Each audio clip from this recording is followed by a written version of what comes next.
I'm joined this week by Emanuel Unge and Daniel Koval Gullberg, who are the founders of Cubids, fantastic app. So thank you both for being here. Thanks for Thanks having for having us. us. Well, my first question is always, how did you learn bridge? I think Daniel started learning bridge before me, so he can go first. I go first. Okay.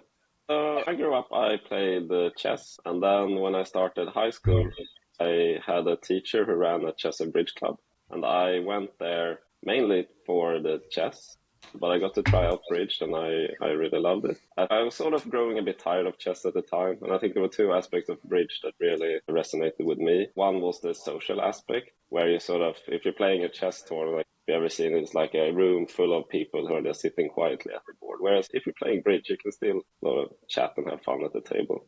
And then not to mention that like bridge is a partnership game, so there's sort of all other social aspects of it rather than just playing for yourself. And the other one I think was I liked bridge being a bit more bite-sized, where you play a board, it takes a couple of minutes, whereas a chess game is like hours and hours. And if you make a little mistake at the end, like all of that work can go sort of lost.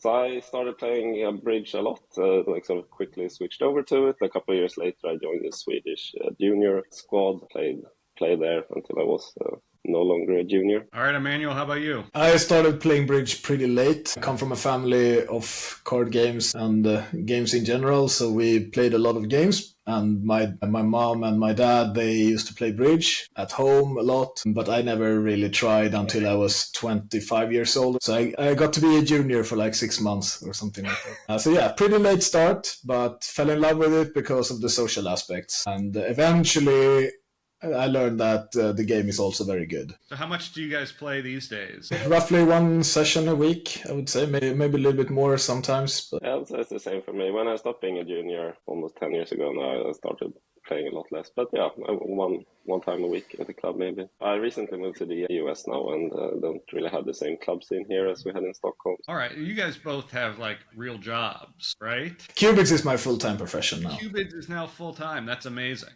Yeah. So let's talk about Cubids for a minute. How did this idea come about? It's a tricky question, but it grew out of an interest of solving scenarios. So I started dabbling in scripting and stuff for evaluating positions, because I'm a programmer, so I love to do that kind of things. I think eventually I was playing with my now wife Erika, and we were trying to find ways to practice bidding, and it felt like there was a big lack of decent software to practice bidding. So I had an idea that we should make something, or I should make something, and started making it a little bit on the side. I had a real job back then, so I just spent some hours here and there, especially during COVID. I spent a few hours a week. Yeah, that was the idea. And then there was another website at the time called Correct Contract, made by another Swedish bridge player, Eric. And that site was very good, but it was very bare bones. It did have some of the core functionality that Cubids has, but it was lacking in a lot of areas. So I wanted to make an improvement on that. And so that's what we did. And during some time, I think during COVID, I called Daniel to join and to finish the project. It was slipping through my hands a little bit.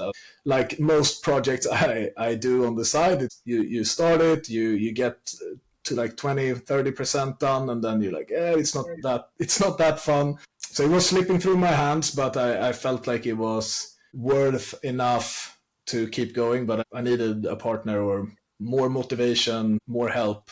And that's when Daniel came in. So what was your contribution then, Daniel, when you came into it? Emanuel contacted me and sort of showed they had a bit of proof of concept. I really liked the idea, and as I said, this was during COVID lockdown, so it was a great time to spend some time working on it. I mean, we built out sort of the rest of Cubids together. We would often during the weekends have a sit together remotely and work together and code it. And we did that for the spring of 2021 and sort of got a first beta version that we released to our friends. And then during the fall, we rebuilt it a bit. And then during the spring of 2022, we released the first version which I think by then was quite different from sort of the embryo Emanuel had created. I mean, you have to try things to sort of see what works and what doesn't. And you get ideas during the work and how things should, like things you could make. Yeah, we had tons of ideas during that initial like months, and we were dabbling in all of them. And some of them got eventually scrapped, and some of them was, okay, this one we should improve on, and yeah, iterative process for sure. So pre-Cubids, when I wanted to practice bidding with a partner, we went on BBO and set up a partnership bidding table. What did you feel like was missing from that experience that you wanted to create something new? So there was two main things that was the driving force, as I remember it. This can be a little bit flawed, obviously, since it's been a few years. But as I remember it, the main two things was the asynchronous nature of Cubids that I wanted to have. Basically, I don't want to have my partner online at the same time. I want to be able to have my spots, bid those spots, and then wait for my partner. Whenever they are ready, they can bid and put it back to me. So that was the main thing. And the other thing was getting like a simple way to get like very specific practice areas. On BBO, you can create scripts, which will force distributions across north, south, east, and west. You can do a lot of things with that script, but it's very annoying to set up. It's very annoying to like store, and it didn't work perfectly. But also, like, the idea early was to have it in your phone to get notified when it's your turn and stuff like that. Even though we didn't have that in the very very beginning. Once everything is connected, we have the asynchronous nature, we have the notifications, it's your turn, and we have the ease of access to the different practice areas. Just that little package of a product was enticing enough. I can also add one more thing. In my junior days, I used correct contract quite a lot. And after you bid a hand, you sort of, okay, now you get to see partner's hand and your own. And I sort of had to figure out, did we do the right thing or not? Whereas in Cubids, you can get more instant feedback by the stars. And I mean, they're not perfect, but they will give you an idea of if we did something good or very bad. Yeah, for sure. I mean, yeah, you're completely right. I completely missed that. That was probably the first driver, the absolute first driver. Is like I did these scripts to simulate different positions, like I said early on, to get like, okay, should you bid 3-no trump on this hand, or should you just pass the invite maybe? And getting that instant feedback once you're done, that was for sure one of the first ones that we were implementing. So the biggest complaint that I hear, why am I starting with complaints? But we're talking about it now, is that the ideal contract sometimes feels unrealistic. Can you tell us how that's computed, how you decide what the ideal contract is and why sometimes it feels unrealistic? Yes, and this is something we've been improving over time. It used to be much worse. Now it's actually pretty good. Still, there are some optimal contracts here and there that seems extremely unrealistic. But there are many different aspects of this. The first one, the most common complaint is, why would we find this contract? Like, we have 17 opposite 6. And we should be in 3-no trump, let's say. And the answer here is that we don't care if it's realistic or not to find the contract. Just focusing on what is the actual best contract. If you're playing in like a pairs tournament, on the score sheet, you would see what the par contract was on any board. And that's kind of the same philosophy that we have. We are going to show you the best contract. It doesn't matter if it's unrealistic or not. That's one aspect. The second aspect is that how do we determine what is the best contract? And here we use a double dummy solver to over 1,000 or more simulations for each spot, which means that sometimes, especially boards where the double dummy or the robot in that case would have many different options to different lines they can go through. And when they have many lines, they can solve a lot of different positions. So double dummy is not perfect in that sense to estimate a perfect contract. Unfortunately, there is no other realistic option. The other option would be either human intervention, and you would go through every single board and see if is this makeable by any stretch of your imagination, or is it double dummy solver way too forgiving here? Or you could have like a robot that goes through every board and plays it 1,000 times and see if it makes it every time and stuff like that. But it's not really realistic when you have tens of thousands of boards being generated and played every day on Cubids. It also cuts both ways a little bit. So, I mean, Declarer plays perfectly double dummy, but Defense also plays perfectly double dummy. So I think on average it favors Declarer more, which is why you see these things. So how often does a contract have to make to become the ideal contract? Like, I'll see it says I should be in a Grand Slam, but it's on a finesse or something like that. How do you calculate how often the thing needs to make to become the ideal contract? Broadly based on the imp table. So if the expected value of your contract is close enough to not lose any imps to the best one, then you will get 3 stars. So it depends on what the expected value of, in this case, maybe the alternative contract, the small slam is. If so say that always makes, and you expect to make, say, 30 or something in a major vulnerable slam. If the Grand Slam makes often enough so that, like, taking when you make it and get 2210 and go down and lose 100 if you average those out, then it becomes sort of better or close enough to 1430, then you will get 3 stars for that as well. And if it is a bit higher than 1430, then the small slam would not offer 3 stars, because then the Grand Slam would be better. Yeah, it should pretty closely mimic what is the best option in real life when you're playing a team match. But sometimes it's a little bit off because we don't use strictly imps, but we use expected value, the total score of a board. But it can be very enlightening because sometimes you say, okay, this grand is on a finesse, why would I play a grand? But then you realize, okay, wait a second, the small slam is also on the same finesse. I didn't think about that, because if they take out your only stopper in a side suit, and then you have to finesse the trump suit, and if that doesn't make, you're going to go down in the small slam as well. Now it's clear that the grand slam is better than the small slam, and the expected value for the Grand Slam is much higher than playing in the game, even on the finesse. So it can be very enlightening sometimes when you're like, wait a second, this is super weird, but let's double check what's going on there.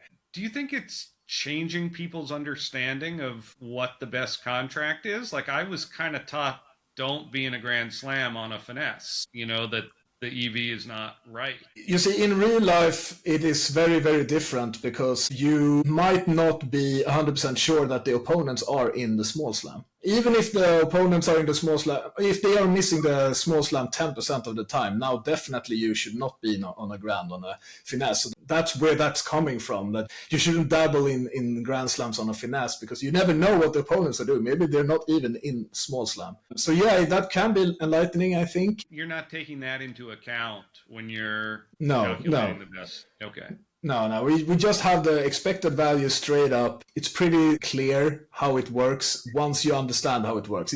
There is no ifs and buts. It's just expected value, and that's it.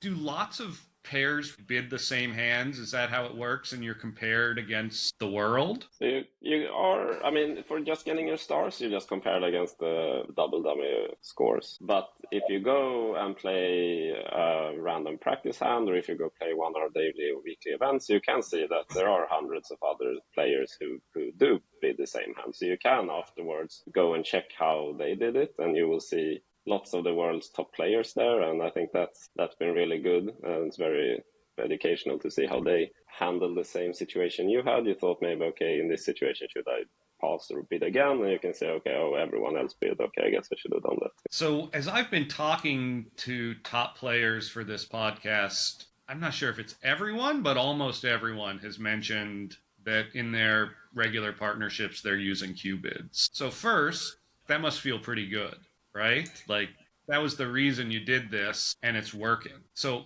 first, congratulations and thank you. Greg and I use it all the time, and I think you're right. It's that asynchronous aspect that really makes it work, that, we don't have to find a time when we're both free. We can just have 5 minutes and bid 20 hands. Do you have a sense of like how many top pairs are using this regularly? So on Cubids, you can get like marked as a professional, and your name will stand out in orange. And I know that we have over 100 of those. So we have a lot of pros that we have highlighted. But then obviously there are many more pros that we have not highlighted because they have to kind of apply to get this, and most just won't do that anyway. Or maybe don't even know that they can do it. I expect that the majority of top bridge players playing in like world championships and stuff like that have or use Cubids on a daily basis or close to a daily basis. What a gold mine of data, these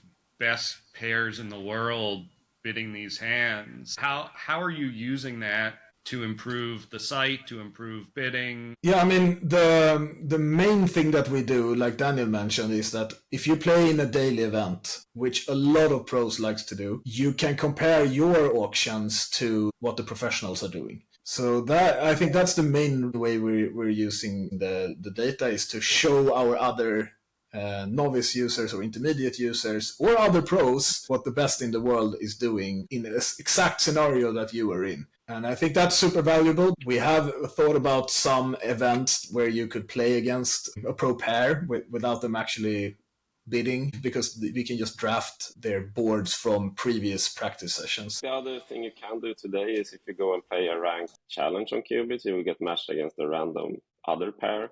And some of the pros do play that, so it can be a fun challenge to get matched up against some of the top pairs there. So Greg and I just set up a set of boards, and usually we constrain the hands to practice things that we want to work on, but that's all we ever do. But I know there are a lot of other features, and you've talked about some of them. I think like when we started, most of that stuff didn't exist, and I just haven't learned. So tell me, what else should I be doing? What are some of the other features? The main one, the most fun one, and the most popular one is the daily event. And it starts midnight in Europe, so CET 0000. And then it's only 8 boards that you need to finish throughout the entire day. It's like 200 or maybe even sometimes 300 pairs playing in that event. And then you get like a leaderboard with whoever amassed the most stars, and you can compare your session to any other specific pro pair that you wanna look at, or you can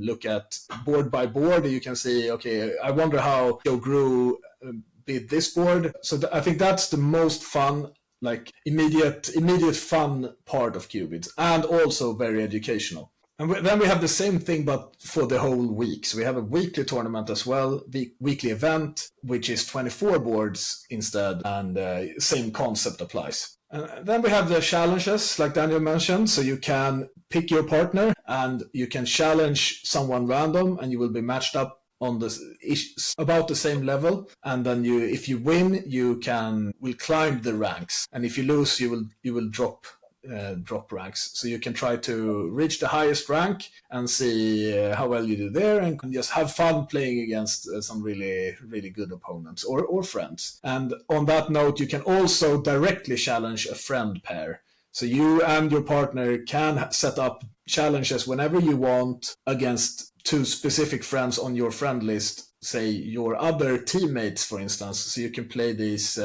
challenges against each other within your bridge team or with your friend group or something like that.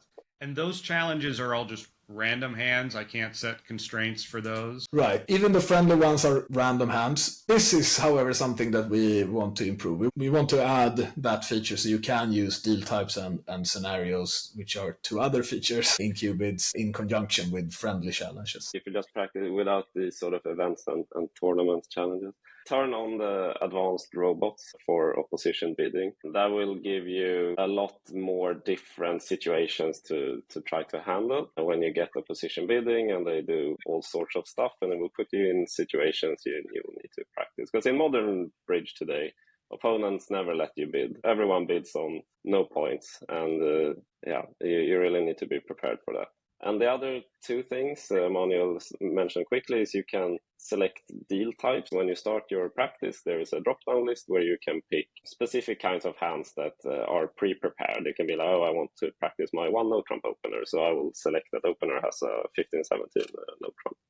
Or other things. And then there is maybe the more advanced feature called scenarios, where you can create your own deal type. So you can specify exactly what every hand should have. You select something from a drop down or fill in like a form, and you can create whatever sort of scenario or deal type you want to practice. And I love that those things are public and like you can use other people's in the community. Like Greg and I play Gazilli, and we just found someone had created a scenario for Gazilli, and was like, great, right? So you guys haven't had to do it all yourselves. You're tapping into the community, which is really cool. So I've heard a lot of juniors obsessing about their ranking on Cubids, which I think is funny because I didn't even know I had one. So how does that ranking work? So the ranking system is only used in challenges. We have a specific challenge type, which is the one I mentioned earlier, where you can climb the ranks. That is called ranked challenge, and you get paired against someone on random. And if you win, you climb, and if you lose, you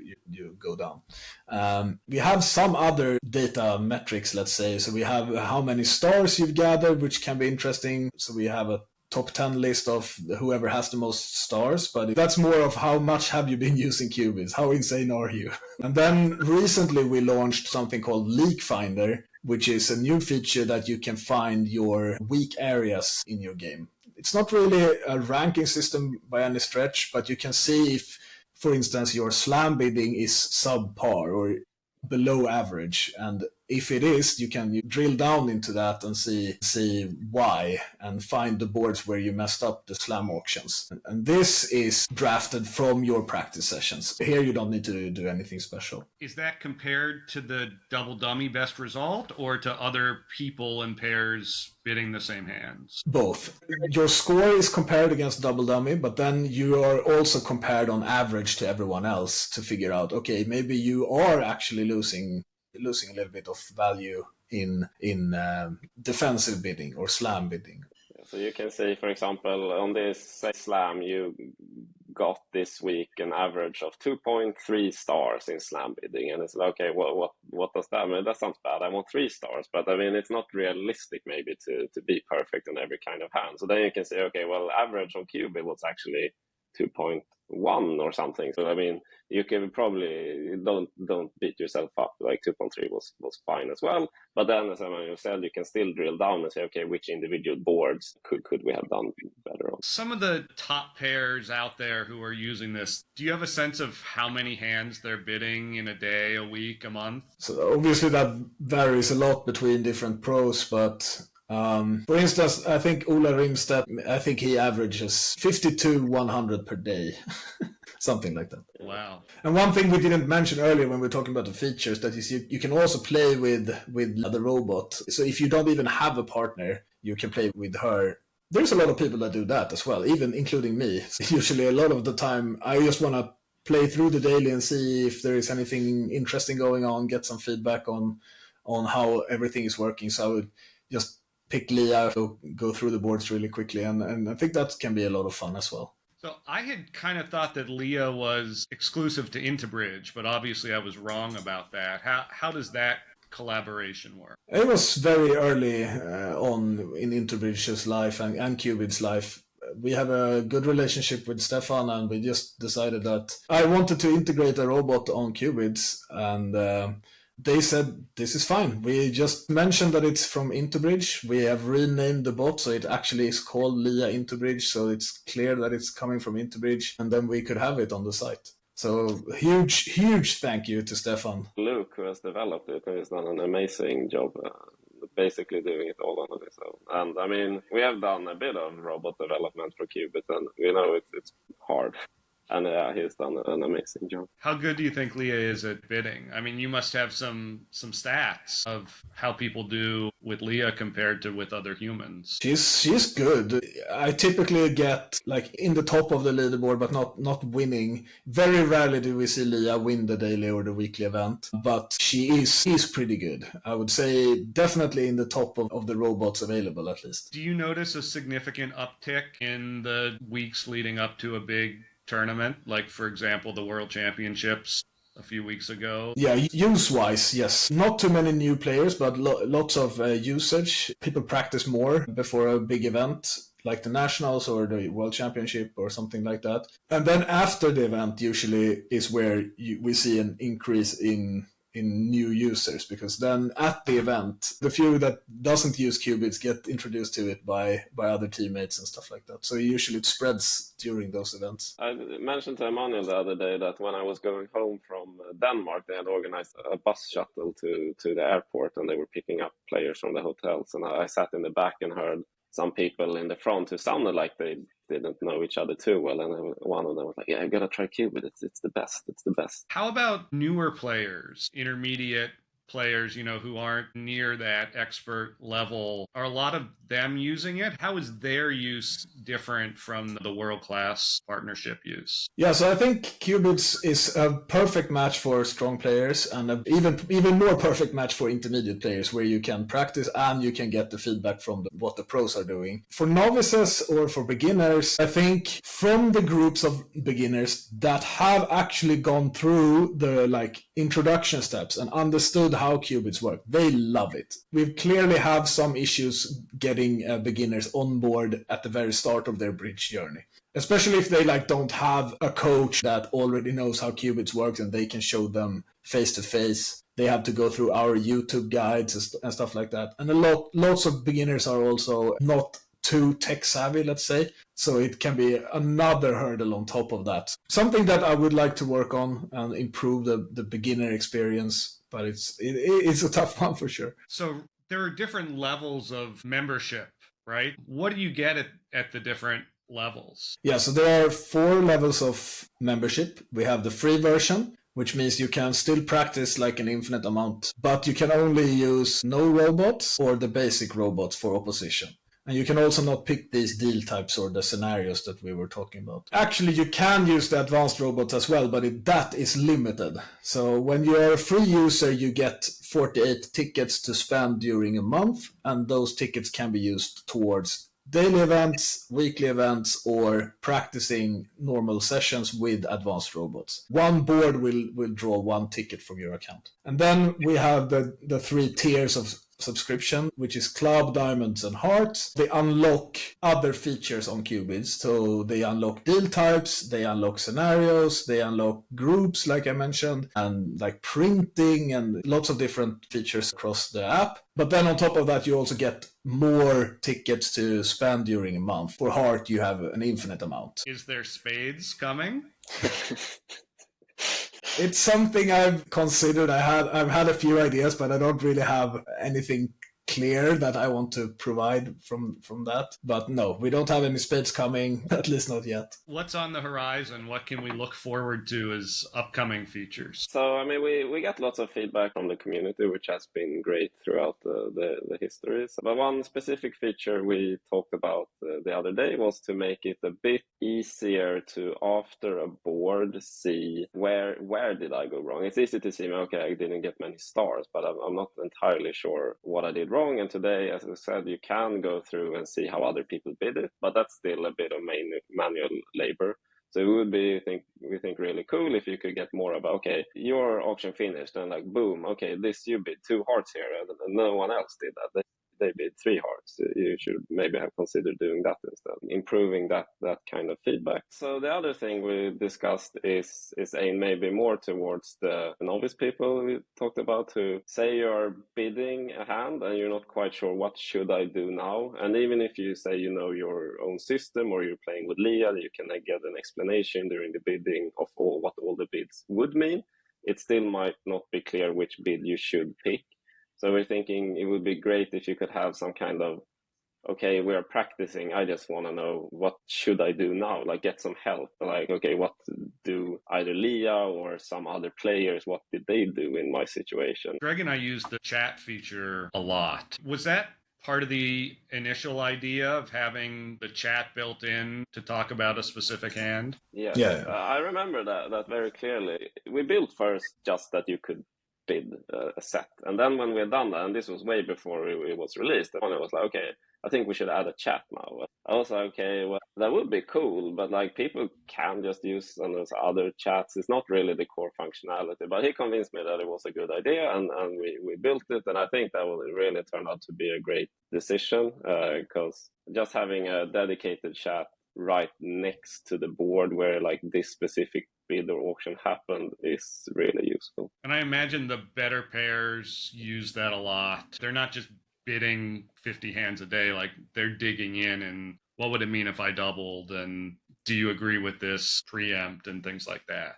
Am I right about that? Yeah, for sure. There's tens of thousands of messages every day on Cubids in these private chats, so I think people are using it extensively. So maybe sometimes just to blame their partner, but that's also included in Bridge. I also like the flagging feature. Tell us how that works. So on any board, you can click a little flag icon, which basically temporarily saves it for your account, which means that you can, from the start page, you can filter out all of the boards that you or your partner has flagged. So you can say, okay, this is something that you want to discuss, or maybe your partner want to discuss it. And then you can have a phone call or something, and you can go through all of the boards that you want to discuss. So you don't have to do it immediately. You can save the discussion for later. Do you have a sense like how many hands on a typical day or a typical month get bid on Cubids? It's over 10,000, but I am not sure exactly how much. I think it varies a little bit between 10 to 20,000. Actually, it's probably a little bit more now,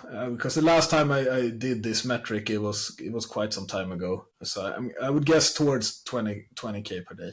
Maybe even more. I should check that. What has the Swedish reaction to this been? Like, do you get more in Sweden as a hometown company? The Swedish reception of Cubids has been great from the get-go. The Swedish usage of Cubids is still number one in the world. Even though our community is obviously much smaller than the US, we have more than 1,000 Swedish active players every, I think, week or so. So which is a significant portion of like intermediate players in Sweden. Most of the user growth have been completely organic. We haven't done much marketing. And I mean, it started like the patient zero was in Stockholm from us. So it sort of spread from that point over the world, which has been really fun.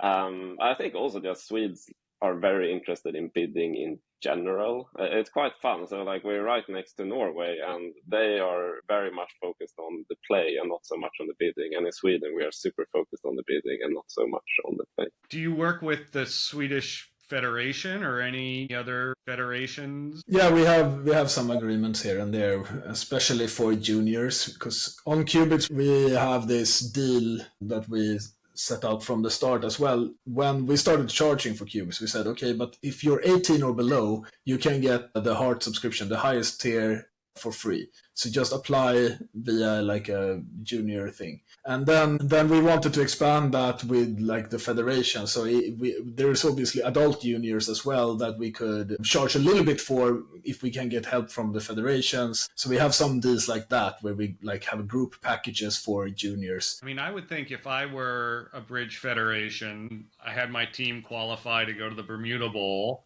part of the package I would give them would be a subscription to Cubids. Like, are there federations who do that? Yeah, exactly. So if they have a team and they all love Cubids or something like that, the thing is that maybe they're already subscribed. Most of the players that are going to Bermuda Bowl, they as it is now, they already have Cubids. So it's a little bit interesting in that sense. But for sure, we have had a few team coaches or captains that reached out and like, we want to create a group on Cubids and we want all the features. We want the PBN import, we want the private events and stuff like that, and we want to have all the players automatically hard subscribed stuff, and we have support for all of that. So have you been talking to the ACBL since the contract with BBO ran out and they're looking for places to issue master points? Yes, we have an ongoing conversation with Bronya, and we've just launched a few days ago that you can log into Cubids with your ACBL account. So there is a new button, click on that, and you get like transported to ACBL's side, and you can log in with your credentials there and even create a new account based on that. So you don't actually have to go through the sign up if you're already a member of the ACBL. What does that get me if I link my account to the ACBL? Currently, it doesn't give you anything except for the convenience of logging in with that credential instead of having to create yet another bridge account. But then eventually we have, like I said, we have some talks about introducing some level of master points in Cubids as well. But yeah, we're in early stages of how that's gonna. Well, that would be pretty cool. Yeah, all right. Anything else folks need to know about how they should be using Cubids to level up their game? I think the main thing is that you should get on Cubids if you're not already on Cubids, and as soon as possible, like Daniel mentioned earlier, you should use the advanced robots to get a realistic practice. Because if you're bidding without the robots and if you're bidding with the basic robots, it's not really that realistic, but you can iron out your system for sure. Yeah, and keep coming with your feedback. Cubids have evolved a lot by user feedback and would not have been what it is today without engagement from the community, which has been fantastic. Well, I know for me, it's been just an incredible tool. Greg and I have busy schedules, and finding time together when we're both free is hard, and it's easy to find 5 minutes here and there to do it. So it's just such a great concept, and it just keeps getting better. Every time there's a new feature, it's like, these guys are on top of it. So a big thank you from the Bridge community. And obviously you guys are doing something right because everybody at the top level is using this. So thank you guys, and just keep it up. Thank you, Adam. Thanks. Thank you guys.